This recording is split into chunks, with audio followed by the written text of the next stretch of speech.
All right. Welcome, everyone. Those of us joining online, those here in the room. This is the second edition of our webinar on grid interactive buildings. Today we have Tanya Barham as our invited speaker. She is a CEO of the Community Energy Labs. She has decades of experience guiding building integrated energy technologies from infancy to wide-scale deployment. One of the most similar to CL was ERCA Plus, a product that took an HVAC diagnostic software from field trials to full utility scale commercial deployment for Southern California Edison, the utility company. This technology was bundled with mechanical service contracts and eventually adopted by Pacific Gas and Electric, Commonwealth Edison, and Microgas. And she co-authored the Gridwise Architecture Console Smart Building as a Transactive Energy Hub at Transactive Energy 101. She is a GRIS 50 fixer and an Impel Plus innovator, which is a program funded by the DOE, BTO, and LBNL. So today she'll give us a talk from the trenches on grid interactive buildings, reality, and separating fact from the fiction. And Tanya, thank you for joining us, and the floor is yours. My pleasure. Can you hear me okay? We can hear you very well, thank you. Wonderful. Well, let me just, as a first caveat, thank you, Zoltan, for having me and for trusting me with this group of people. I had some issues with the desktop app for Zoom today, and I'm using the web app, which I never do, and it looks like it's a little laggy. So if there are any issues and you need me to slow down, any issues with audio or video, please just let me know. Great. Okay. All right. And I won't be able to see your chat while I'm presenting, so you'll just need to verbally let me know. I'm looking at the chat, and if somebody comes up with something important, I'll stop you right away. I appreciate you. Thank you. So what I'm going to do is I'm going to spend maybe about half an hour just sort of talking through context about where and how we're operating a technology that enables grid interactive buildings, and then I figured we'd spend time just sort of doing question and answer and digging into specific questions about specific use cases and some of the challenges that we've had along the way. So I am the CEO of a company called Community Energy Labs. I originally was working in the nonprofit sector, in both nonprofits, research, and for utilities, with and for utilities, working on a couple things. Obviously, utilities are having a day. There's a lot going on with intermittent renewables. There's a lot going on with changes in demand patterns, changes in weather patterns, changes in the cost effectiveness of certain types of central generation and aging grid. Lots of stuff.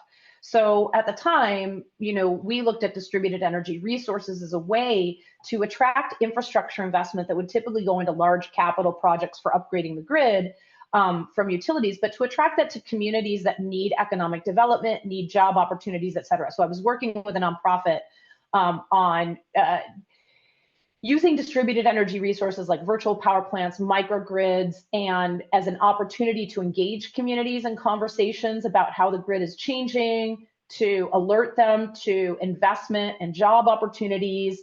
And one of the projects that I was working on, which was a community and utility-owned microgrid in Tenino, Washington, actually won the Smart Electric Power Alliance's Visionary of the Year award. So this, I think, was a very broad but very cool project development. It gave me a lot of visibility into what was going on in changes in the grid, and a lot of visibility into how it was impacting customers and end users. So I got to see a lot of trends, but ultimately I really wanted to just do something, kind of a doer. And I saw a problem that kept emerging, and I decided to jump off, spun out of the nonprofit, and started a company called Community Energy Labs, which now provides a software as a service control platform. The platform is powered by patentable machine learning algorithms, and it's really intended to give building operators a break and to enable clean, the future of buildings, which is clean, all electric, and self-driving. So, they can make decisions on their own without needing operators to be behind the dials at all times.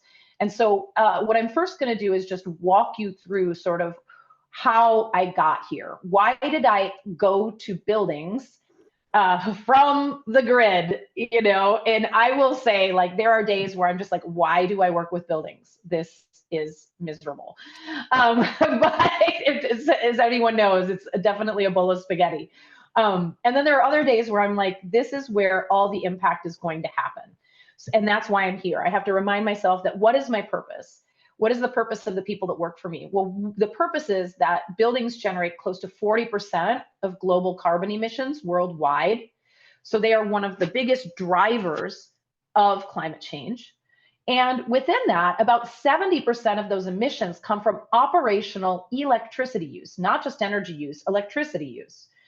So it makes sense that, you know, we would look at buildings as a real key to reducing the impacts of climate change by electrifying everything on one side, the building side, and then cleaning up the power grid on the other. But setting all that aside for just 1 second, I'll come back to that in a minute.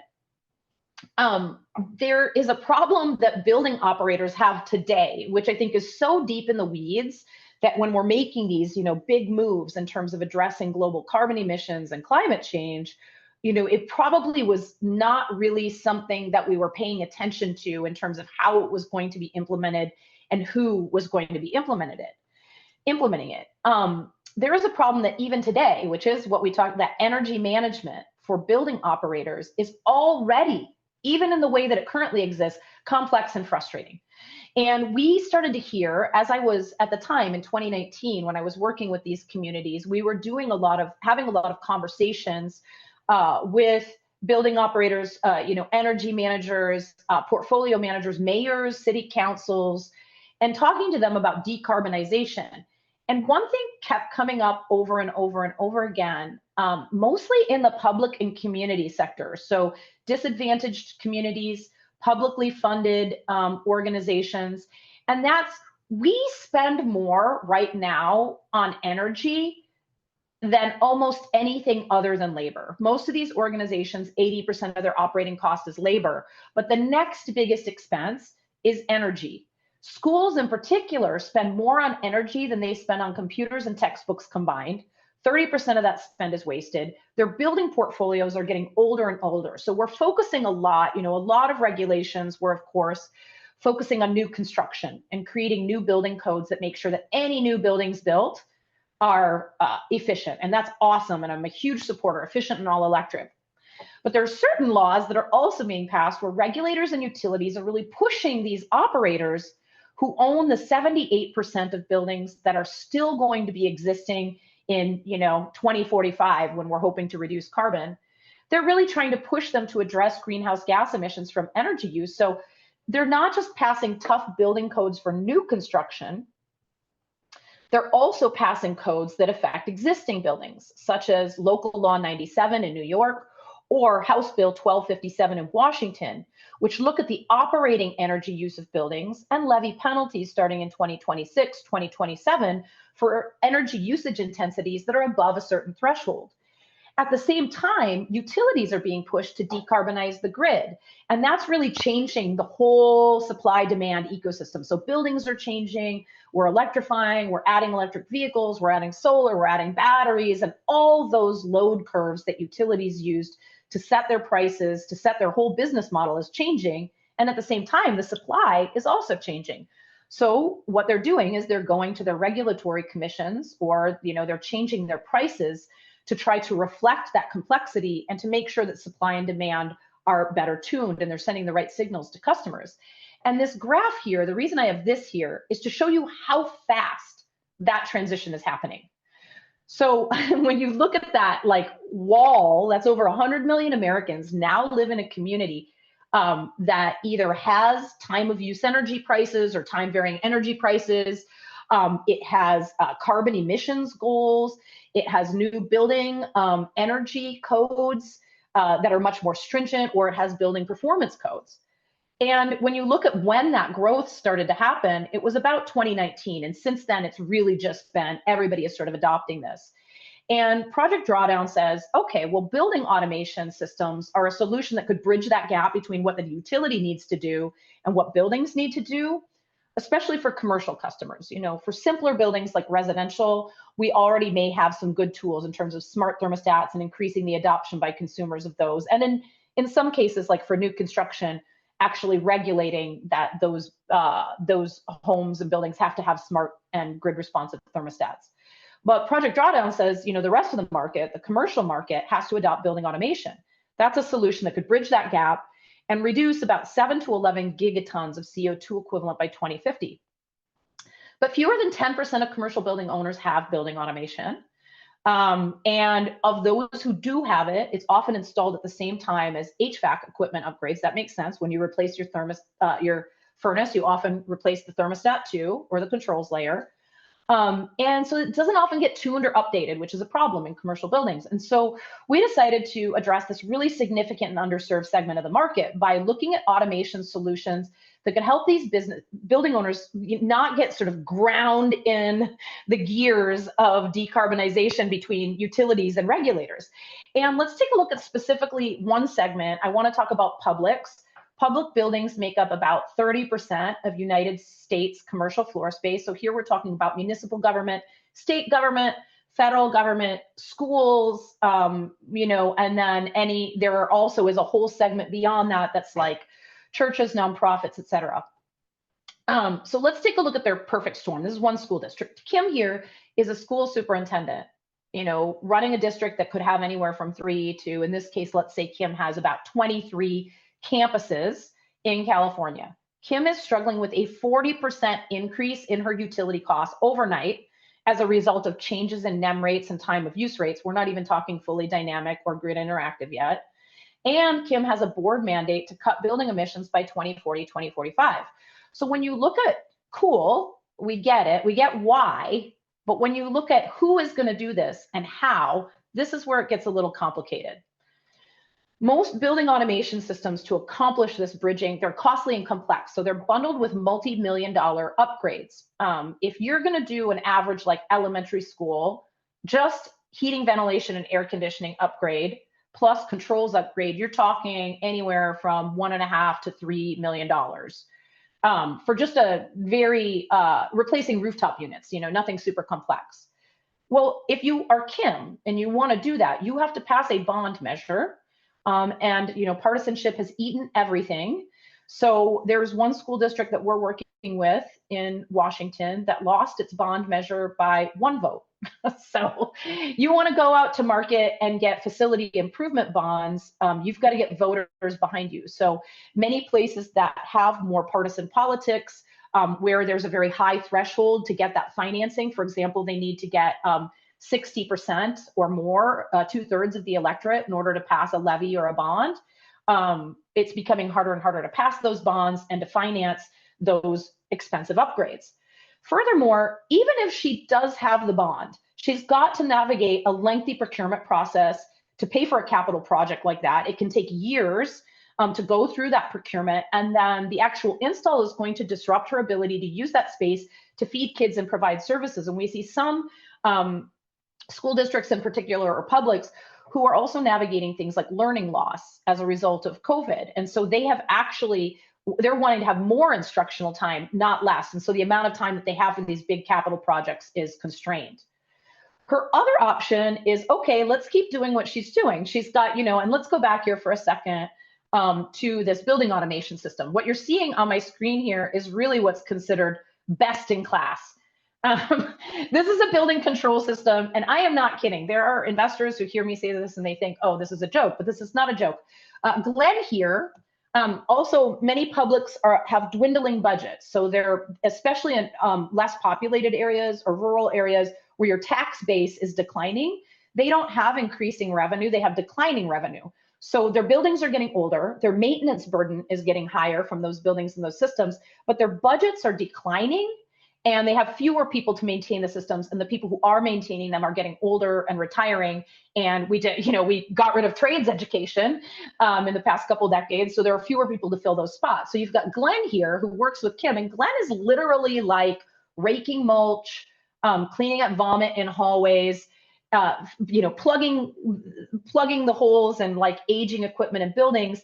And if he wants to save energy, He literally has to drive across town. You know, this is a school district, so we're talking about an entire city. Drive all the way across town, go to a windowless mechanical closet, fire up a beige PC from 2007. I'm serious. I have pictures of a Gateway PC running Windows 98.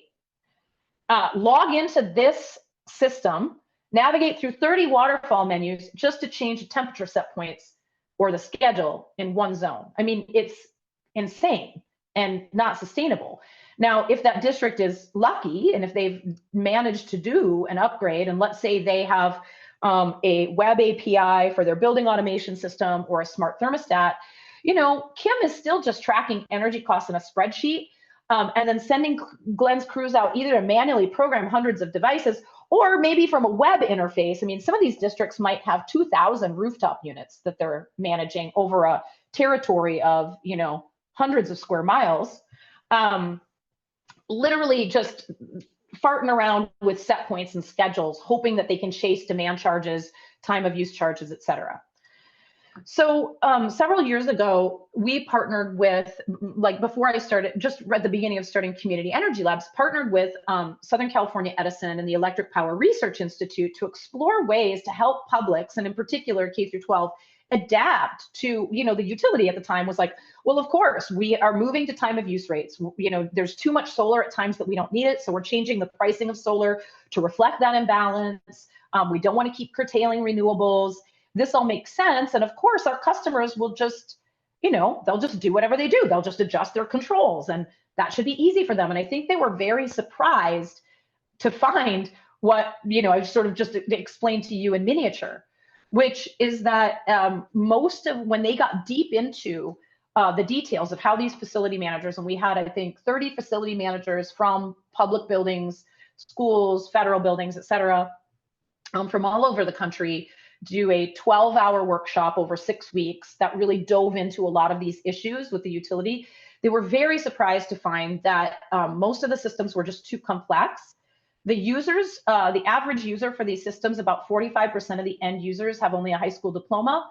About 20% speak English as a second language. And again, the type of software that they were expected to use was really built with like a building engineer in mind. There is no such thing. These are huge portfolios of buildings that just don't have somebody whose job is to understand buildings at that level. These are really building operators. The average cost is cost prohibitive, and their financing means make it very difficult for them to implement these solutions as rapidly as the laws and the prices are changing. It's very time consuming. So the users in some larger districts are spending as much as they might have one HVAC tech or operator spending as much as an entire day just trying to chase their prices and adjust schedules and set points. And it makes them the energy fascist, basically. So there was this feeling among operators that in order to save energy, which they needed to save jobs. I mean, I was literally at a school board meeting the other night where they're like, hey, we waited until the last possible minute to cut down this rotten tree that could have fallen on one of our buildings because it cost $4,000 to take it down. We're talking $4,000. In the meantime, these districts are spending millions of dollars on energy, millions of dollars. And that's even the ones that have solar to defray some of their costs. So, you know, what was happening is given the controls that they had, they're putting in very aggressive setbacks. So when they believe that a zone is unoccupied, they're saying, you know, only heat if the temperature drops to 55 degrees, only cool if the temperature is above 95 degrees. And then what happens is, you know, an occupant will walk into this zone and let's say a teacher who has to work longer and longer hours, they come in at 7 a.m. and the building is cold because the set point was so low, or the building is hot because the set point was so high. And so they start mashing buttons and just overriding the controls. And so at the end of the day, you do all this programming only to feel like energy savings is completely at odds with comfort. So that was why we, so then we in 2021 went out for and received research and development funding from the Department of Energy, the United States Department of Agriculture, the California Energy Commission, the Washington Department of Commerce, and other government entities that knew with the rapidly escalating price and complexity of energy that folks needed a solution that was way simpler. something that could offer quick energy savings with very low capital costs.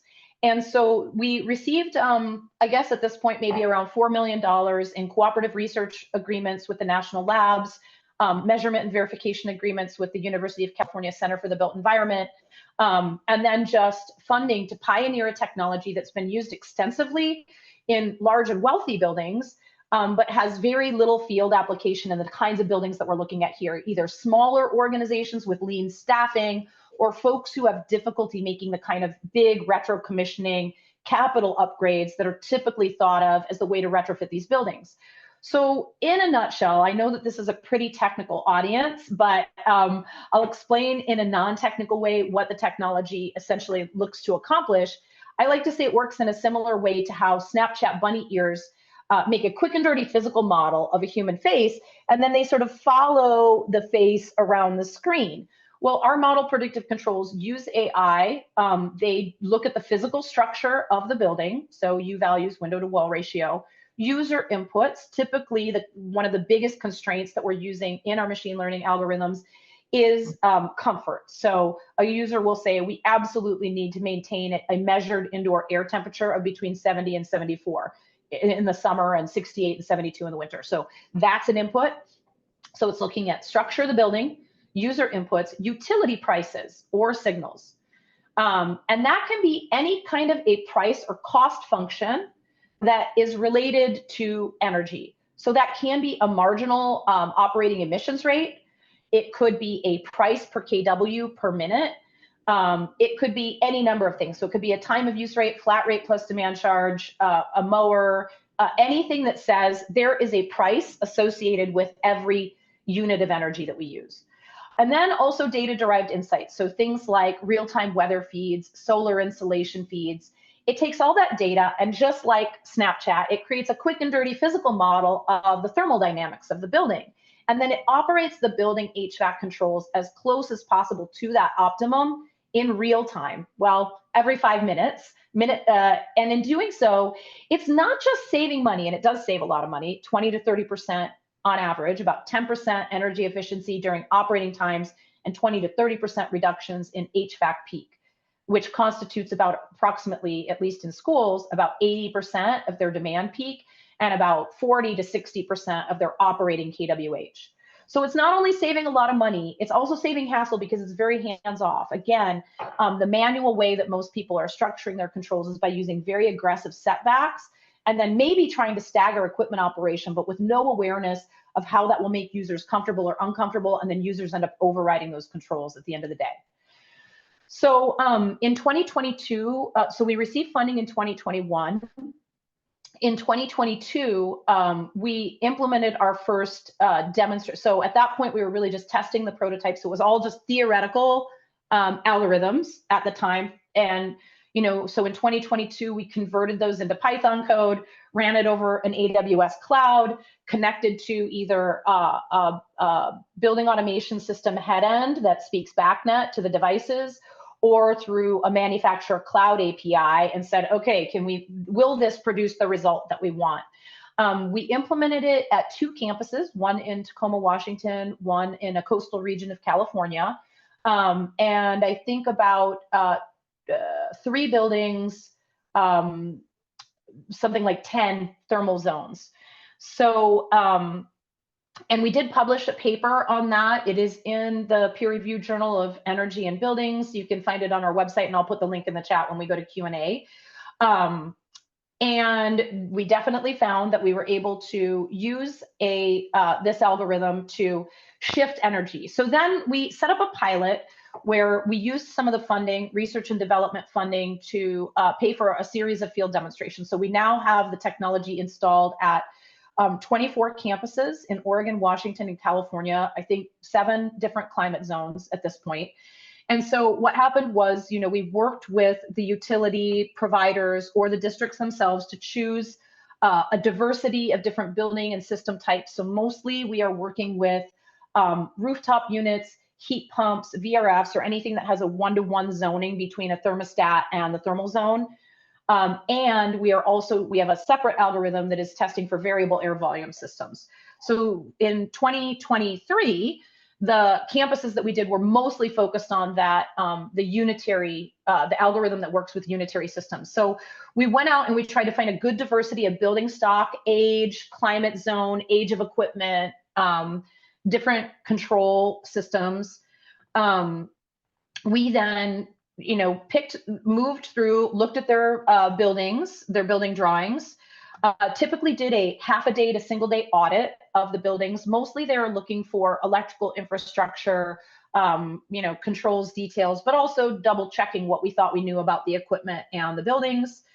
All of the systems themselves. So when we're installing sensors, it's typically just off the shelf. Most of the sensors are their actual thermostat. So in some case, maybe you're retrofitting the thermostat, but in most cases, you're talking to the BACnet system. So the install often is just energy submeters that we can use to look at the entire campus, real-time energy consumption, and then also a subsection of the infrastructure where we can see how the actual HVAC is performing in real time. So that site visit typically takes about 2 hours to 6 hours, depending on the size of the campus. And the install typically takes about a half a day to a day, depending on the size of the campus. Now, I said I was going to keep it real in this talk, so let's keep it real. I mean, buildings are kind of a mess, right? So you go out there, and part of the reason we do this site visit is because, some of these drawings, especially on an existing building, might not have been updated. So, their plan set is from the 1950s or 70s when the building was built. And you go out and there have been significant changes in electrical capacity, in the equipment types, in the zoning. So now they've put up a sort of a partition in between two rooms. And even though the HVAC was zoned one way and engineered one way, the actual usage patterns of that building have changed. So I think we've learned a lot about how to collect data and what good candidates are for different types of algorithms. And I think the biggest things out there are really just sort of the age, the age of the buildings and the way that the underlying equipment was designed. So grouping that into clusters and really clustering the types of electrical infrastructure and building construction types, really clustering the types of HVAC configurations that you typically see in combinations with those, and then focusing on the ones that have the highest value. Now, I didn't put this on here, but we have done an analysis, based on the over 200 sites that have applied for our program of what the most typical configurations are. And as luck would have it, the algorithms that we're deploying fit, 75% of the building stock. But you do have to really think hard when you are implementing these about where are you going to specialize, because you're not going to create a scalable solution if you're trying to make an AI-based solution do what an engineering company does, which is a complete bespoke solution for every single school. And we knew that we couldn't do that because we need to keep costs low. So then when I say turn on the system, what we really mean here is just verifying that data is coming in through the sensors and that controls are going out. And the first algorithm that we did really only changes set points. So it's a very thin level. We're not deep down at the controller. The second one has a slightly deeper level of control, but essentially you're testing the system to make sure data and control signals are flowing. And once they are, we kick off the training period or the perturbation period for the algorithm. Typically, we need 6 full days of unoccupied time. So that could be getting some evening data. Luckily, schools are great because they have whole periods of time when their buildings aren't occupied. And changing the set points in a really dramatic way, in a way that you would never do if the room were occupied, in order to very quickly learn to sort of train the algorithm on the physics of that building and have it develop a thesis on how quickly will this turn up if I change the set point to this, what will that do to energy, and just kind of learning those systems. So again, if we have actually, we've now seen our models converging in as little as 3 full unoccupied days. And if we don't have that, it can take as long as a month. If you're trying to just make much more subtle changes, it's just going to take the algorithm longer to learn because it's exposed to, the training set is smaller. However, in most cases, we've been able to train the algorithm in anywhere from 3 to 6 days. We know that it has been trained appropriately when we can see that it's passing the thermodynamics test with an A, which is to say We ask it to predict the measured indoor air temperature of every zone that we plan to control in the building with 90% accuracy. And once it has passed that test with an A, we then allow the controls to start working. So using that model that was generated to start sending set points, and that is, then I'm happy to start talking about results now.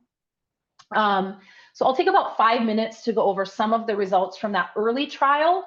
I will say that early trial, again, it was only two climate zones.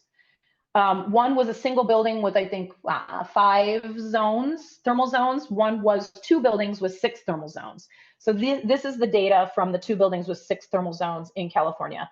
Now, as I mentioned, we are just finishing up our winter M&V. So 2023, we started summer measurement and verification trials in August of 2023, and those went through about November. And then we started winter trials in December, and those will be wrapping up in about April. And then we're hoping to publish the results from those. And I will be showing you some preliminary results from those studies. But I just want to say those are not peer reviewed yet. So we will be giving that data to University of California, Berkeley. We'll be submitting for peer review, and then hopefully those results will be published. But this that you're looking at here is peer reviewed. It's a much smaller sample set. The bigger samples are just going to take more time, and that peer review should be coming out this fall. Okay, so let's take a look at one spot before. So this is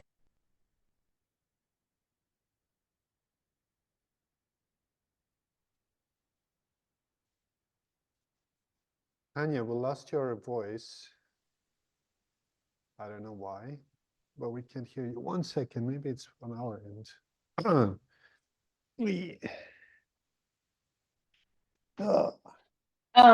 For some reason, can you hear me now? Yeah, now we can hear you. Thank you. For some reason, the Zoom web keeps trying to use my iPhone as the headphones. So can everybody hear me? We can hear you now. Thank you. Okay, great. Gotta love wireless. That's another thing that we should talk about. We should complain about at some point. Okay. So when I look at, when we look at, again, the peer-reviewed results from a much smaller sample size, but we're seeing consistent results in our wider sample. This is before. So this is the customer's default controls. They did have a wireless thermostat. They did program it. They had both a combination of, and most of these public buildings have a combination. Like every time they update the HVAC, they'll do it for like one building on a campus, and they'll use whatever the original equipment manufacturer wants for controls. And so they might have as many as 5 different types of thermostatic controls on a campus. So it can really be kind of a potpourri. In this particular case, they were all a Venstar cloud-based thermostat. And then there were policies, set point policies and staggering of individual equipment that was set at the site level for each individual zone. So what you're seeing at the top is measured indoor air temperature. The control threshold here, and this is in Celsius, I apologize, because this was summer, these are cooling thresholds, and I don't know what about 23 is, but let's say this is probably somewhere around 70 to 76 degrees, let's say, is the cooling threshold that the policy that the district wants to stay between. And you can see that people are very creative, and they definitely find ways to cool that room pretty significantly, so I think they're getting temps down well below, in the mid 60s, upper 60s. So occupants find their ways to manipulate the system. I think in this case, it was sort of a flaw with the interface. You can see that this teacher would come in early. Again, the setbacks were very aggressive in the morning, so that room was probably stuffy and still very warm. And so they sort of switched the mode, and in the different mode were able to bring the temperature to where they thought it would make it cooler. And then they just kept maintaining that bypass control all day long. So now let's look at what happened with the rooftop units. So you have 6 rooftop units here. And what you're seeing on the lines in the middle is for each line, this plateau represents the compressor being engaged. So the main mechanical source of cooling that uses electricity to mechanically cool the air and then feed it back into that zone. So in this particular case, if the plateau is up, that means that the compressor is on. The longer that that plateau goes for, that means the longer that that compressor was running. This blue line represents an overlay of all 6 zones. So the taller this blue line is, this right here shows that all 6 RTUs were running at the same time. And this line shows that 5 RTUs were running for, however long this is, let's say 15 minutes. But I think the important part to note is here is the energy meter from those 2 buildings, the real-time energy meter for the whole building. And then the red is an overlay between the 2 buildings and the 6 zones. And I think one thing that you can notice pretty obviously is that in whole building energy consumption, and in particular the peaks, follows very closely with HVAC runtime. The pink here represents the time of use pricing that this customer is subject to. Okay, so here is after the algorithm starts running. So again, its primary constraint is measured indoor air temperature. So it's not necessarily set point. It will change the set points dynamically in order to accomplish a measured indoor air temperature of between, let's say, whatever this was, 70 and 76 or 72 and 74, whatever that was. And you can see that it's keeping that measured indoor air temperature very consistent. In fact, far more consistent than we were under the customer's baseline control. So it's addressing thermal comfort. And at the same time, when you look at the compressor runtime, 2 things to note are fewer compressors are running at any given time. And when they are, it's for a much shorter time period. You're not seeing those wide peaks. And you can see here that that also is reflected then in the overall peaks, which if they have a demand charge on their rate, which most customers do, sets their demand rate. And it's also changing the volumetric shape. So less energy overall being consumed. You can also see that the peak that used to be here at 1, and that logically makes sense, right? So you often see this, that at noon, people leave the classrooms. There's less people in the room. But then they come back, and also you have the sun beating on the outside of the room. So you have both more solar insulation on the building and more bodies that come back after lunch. And you almost always will see this jump in typical classic systems where it'll start to cool very aggressively in order to meet comfort thresholds.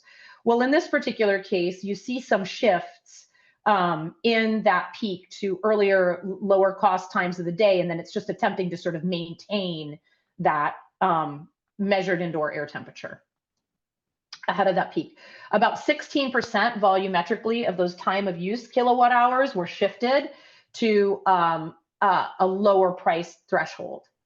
And we saw that even though this was gas heated, when we just looked at equipment runtime, which could be used as a proxy, were this all electric, you saw a similar pattern, that the equipment just ran less and maintained, as you can see in a heating scenario, more comfortable indoor air temperatures and more consistent indoor air temperatures. And I took more time than I said I was going to, but I hope that along the way, you were hearing a lot about the sort of practicalities of implementing these types of systems in a way that was useful to you. And now I'm happy to open the conversation. And I also want to say, if there are any of you out there that are engineers, we are very excited to have spent the last 2 years proving out this prototype. And we're now, we have like I said, a backlog of about 200 customers who would like to use this software, and we're ready to actually build our version 1.0. And so we will be hiring, yes, we did it. We will be hiring up to 5 engineers and a head of product engineering in the next couple months. So please keep an eye on our website. Reach out to me if you're interested in learning about jobs at CEL. And that's my plug there. Sorry, Zoltan. Oh, that's perfect.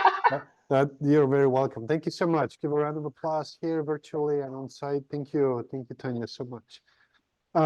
Yeah, we have 5 minutes for questions. Are there any questions in the audience that are pressing, either here on site or virtual? I see some people out there. I see Hussein, who is our junior mechanical engineer. So he works on the, getting all that data from the messy buildings into the software. I don't know if he has anything that he wants to say. I see Maggie Jacoby out there too. Hi, Maggie. There's a request to share the Hi, link Tanya. to the paper. That you mentioned. A link to the paper. Yep. And I see John Powers. Hey, John. I'll share my screen. Any questions or comments? I'd love to hear from y'all. Don't just be the anonymous hordes. I think we're all impressed at this point, because the one thing I was thinking about is kind of like what you mentioned. Is one thing to talk about this and do the simulations, but it's a whole other thing to put the wires in place and run the actual controls and hand over the systems and achieve 30% of savings. It's pretty impressive. So again, congratulations for that. I'm kind of speechless a little bit, honestly. I don't have questions per se, but one question that was in my head a little bit is, because you mentioned a little bit, customer relations, and you mentioned a little bit that you deal a lot with your customers and take care of them. And so does that mean your business model evolves, or maybe it's already part, it was just not clear to me, that you're actually becoming a service provider of controls, like a third party, sort of like middleman between the grid and the actual people? Or do you plan to like hand over your system to your on-site people, on-site engineers, and then you get away, right? You get out at some point. Maybe at some point, I think, it's so hard because I'm not a great entrepreneur in the sense that I'm not going to overpromise, or I'm not going to overpromise. I'm a underpromise, overdeliver person, and execution has always been what I consider my strength. So first of all, I won't work on a project unless I know, even if it's ambitious, I need to know that I think it's feasible to execute. So the questions that you're asking, I have some thoughts about it, but I often find that when you're trying to like future trip on what is our business model going to be, who knows? What I know right now is that what we needed to do to build trust and to get the measurement and verification data that would validate that what we said we could do, we were doing, required a huge amount of handholding. Are you able to hear me? It tried to get. Okay. It got better right now, but yeah, it got better now, but it was okay. Yes. So, in terms of the future, I think, yes, we're moving toward a system that could self-manage, self-onboard. However, I made the conscious choice to spend less money on engineering the product and hoping it would never change, and more money on a number of people who understood the underlying systems and who work really well with customers, supporting them, working hand in hand with them, gathering input at every step of the process, creating systems and processes that humans execute multiple times so that we know that they work before we engineer the software. And what it meant was that getting 24 campuses, entire campuses, hundreds of buildings, through measurement and verification with our prototype on the engineering side was a lot of like bucket brigade stuff, but I really think that, yes, in order to create a product that you can hand off and that's truly like the simplest, most scalable, most robust product, you have to first demonstrate that it can do what it says it's going to do, and then understand what the leverage points are to do that scalably. And so I think for me that was only accomplished through very tight coupling with our early customers, and a very close knowing of how they're using the system before we build the software. I like to call it desire paths. You know how when you see like a sidewalk that looks like this, but then there's like that muddy path that everyone actually takes. I didn't want to spend all of our money building a product that wasn't actually usable, and the details of how people use this are so important that we had to spend a lot of time observing it before I feel confident. But now we're there. So, you know, we've got that, we're at that point, and I feel we've proven that the core technology can be translated from a paper and implemented at scale. And now I'm excited that we did it that way. Yeah, and like you said, trust building is probably the most important thing in this whole endeavor with your customers. So we have a question. So first of all, there was more congratulations, amazing presentation, but no questions. So that's great. There was one question by Linda. Can you please mention more KPIs you use in terms of the grid flexibility benefits, in addition or except for energy savings and cost? Were there other things you looked at? Yeah, I mean, I think we're looking at, you know, everybody looks at it differently. The utility is going to be looking at capacity reductions. So they're just sort of like, what's our nightmare scenario on the grid on the worst day of the worst year, right? And what is your ability to impact that? And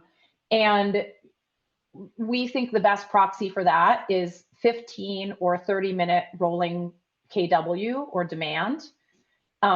So that's one thing that we're looking at, and we're seeing 30% reductions in cooling demand. And because this is our first full season of heating M&V, I'll be able to tell you more when we publish, but we think it's on the order of 20 to 30% reduction in cooling demand, which translates in many cases, you know, depending on how much heating and cooling constitutes total campus demand, can be as much as 20% savings in that 15 and consistently in that 15 to 30-minute demand. So that's one metric, is like capacity demand. The other that customers care about is volumetric, KWH. So how much energy are they paying for, and are we reducing energy consumption? Again, that's something that was not as how that's priced varies. So you've got three different types. You know, you have a flat rate, you have time of use rates, and then you have these time varying rates. So it looks like there that the savings on average are probably 5 to 10%, sometimes as much as 30%, depending on the rate of their volumetric usage can be saved. It really, this depends a lot on the building type, the equipment type, and the rate type. And then the last thing, I mean, the one that we like the most is just getting a real-time price, because then we don't have to worry about demand charges. We don't have to worry about time of use. It's all just in the price. And our only metric is how much did you spend on energy? And so in those cases, it looks like that overall for the customers is around 20 to 30% total savings. But in all of those cases with the dynamic rate, there's also an original tariff that the customer will have. So we have to examine not just how they performed on the real-time rate, but also how they performed on the original tariff, so that we're not generating like a higher price by responding to the theoretical real-time price. And so again, we're in the middle of analyzing that, but it looks consistently to be anywhere from 20 to 30% savings on 15-minute rolling demand, and anywhere from 5 all the way up to 20% savings on volumetric or time of use. Yeah. And then there's one last question that I think I'm interpreting correctly. So you mentioned that we have savings in 20%, 30%. Would you say, or what do you think is interesting? What percentage of savings is interesting from the customer's perspective? Like, do they think 30% is meh, or do they want 80%, or are they happy with 10%? I think that's what the question's at. Well, I think that's the thing. They don't think about that. They don't care. Like, if you talk to them about energy efficiency savings, I mean, unless they have an energy manager. But when I talk to superintendents, boards, library districts, they're literally like, the board meeting that I was at was a great example. They're like, oh my gosh, we have this new theater program, which has been a godsend for some of our kids. And they talked about the total cost for the teacher putting together the production was about $6,000. Or, hey, we had this really dangerous tree that almost fell on one of our buildings, but we deferred cutting it down because it cost $4,000. Mm-hmm. That's what they're thinking about. They're like, how many teachers will I be able to retain when our ESSER funds go away? How many more crayons can I buy? So the thing is, there's no amount of energy efficiency savings, because when you talk about energy efficiency savings, they're like, well, how much are we spending, and how do we get it, and how do I know that it wasn't our HVAC upgrades, and is this going to be a capital? Like, the minute you go there, it's like too much math. But if you can say, we can save you the equivalent of a teacher salary over the course of a year, well, now you're going to get somebody to listen. And we're working with teachers, but whatever your customer cares about. I mean, I know grocery stores, for example, are a really great customer because they have such thin margins that if you can save them on refrigeration, even a fraction of the money, you could retain a cashier, or maybe they have some other area within their operations that they would rather invest that money that gets them, they can charge higher prices because they have one extra sales associate. Right. You know? Yeah, it's all relative, right? That's what it is. Well, very good. Our time's unfortunately up. We could go forever, but we have to come to an end. Thank you so much, Tanya. Thank you, for listening. Thanks for everybody for connecting. And this concludes the session. And we'll see you next week with a talk by Dr. Jessica Granderson from LBNL. Thank you. Thank you.